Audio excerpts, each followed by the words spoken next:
নমস্কাৰ বন্ধুসকল, স্বাগতম জনাইছো আপোনালোক সকলোকে। মই উৎপল ডেকা, আমাৰ উৎপল ডেকা ইউটিউব চেনেলত 10 পাছ সকললৈ বৰ্তমান সময়ত 44,228টা এক্সাম নোহোৱা পদৰ অনলাইন হৈ আছে। আৰু এই পদবিলাকত এইবাৰ কাট অফটো অলপ কম যাব, অৰ্থাৎ যিহেতু এক্সাম নহয়, যিখিনি আমাৰ 10th পাৰ্চেণ্টেজৰ ওপৰত নিৰ্ভৰ কৰি auto generated first list, second list, third list, fourth list, fifth list তেনেকৈ 5খন মেৰিট লিষ্ট আহে। আৰু এই 5খন মেৰিট লিষ্টৰ ভিতৰত এইবাৰ কাট অফটো আমাৰ কম যাব। এইখিনি ডাক বিভাগৰ পোষ্ট আছিলে 44,228টা।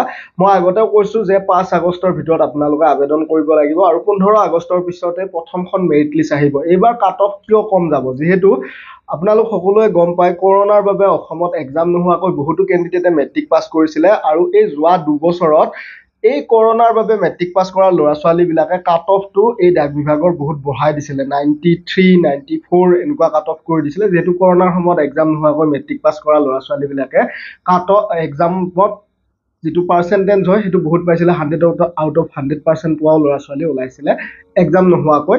শিক্ষকসকলৰ দয়াত, মানে ধৰক মই শিক্ষকৰ ভাল লগা ষ্টুডেণ্ট, তো শিক্ষকসকলে মোক 100ৰ ভিতৰত 100 দি বৰ্ডলৈ পঠাই দিছিলে। সেই মাৰ্কটোতে মাৰ্কশ্বিটখন আহি গৈছিলে। কিন্তু এইবাৰ কি হ'ব বন্ধু বান্ধৱীসকল, এইবাৰ সেইখিনি ল'ৰা ছোৱালীয়ে যিহেতু নিযুক্তি পালে, যোৱাবাৰো 1000+ ভেকেঞ্চি আছিলে, এইবাৰ অসমত 896টা ভেকেঞ্চি আছে। আৰু এই 896টা ভেকেঞ্চিৰ বাবে কাট অফটো অলপ কম যাব। কৰোনাৰ বাবে মেট্ৰিক পাছ কৰা সকলে আগতেই পালে, গতিকে এইবাৰ জেনেৰেলৰ কাট অফটো প্ৰায় 90 ধৰিব পাৰে ফাৰ্ষ্ট লিষ্টত, আৰু OBC MOBCৰ 89 to 88 ধৰিব পাৰে, আনহাতে SC STৰ 88 ধৰিব পাৰে।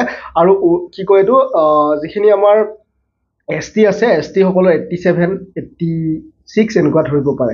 EWS যিখিনি বন্ধু বান্ধৱী আছে তেওঁলোকৰো 90 বা 89 সেনেকুৱা হ'ব ফাৰ্ষ্ট লিষ্টত। পিছৰ ছেকেণ্ড, থাৰ্ড, ফৰ্থ, ফিফথ এনেকুৱা মেৰিট লিষ্টলৈ কিন্তু যিখিনি আমাৰ কাট অফ হয়, কাট অফটো নামি আহিব, প্ৰায় 85, 82 এনেকুৱা পৰ্যন্ত পাবহি। গতিকে 30%, 40%, 50%, 60%, 70%ৰ ল'ৰা ছোৱালীয়ে ইয়াত আবেদন কৰাৰ কোনো প্ৰয়োজন নাই। এনেও নেপায় আপোনালোকে, বহুতে ভিডিঅ' বনাই আছে 30%তে পাব, কম নম্বৰতে পাব। মই স্পষ্ট কৰি দিছো, এই ডাক বিভাগৰ পোষ্টেলৰ 30, 40, 50, 60, 70, 80%লৈকে আবেদন কৰি লাভ নাই। তথাপিতো 70ৰ পৰা 80ৰ ভিতৰত থকা সকলে এনে আবেদনটো কৰিলে কৰিব পাৰে, পোৱাৰ কিন্তু চান্স একেবাৰে নাই। যিসকলৰ 85ৰ ওপৰত আছে তেওঁলোকে কৰক, 85ৰ ওপৰত থকাৰো পোৱাৰ চান্স নাই যদি জেনেৰেল হয়। তথাপিতো কৰি থৈ দিয়ক, আহিবও পাৰে, কি ঠিক।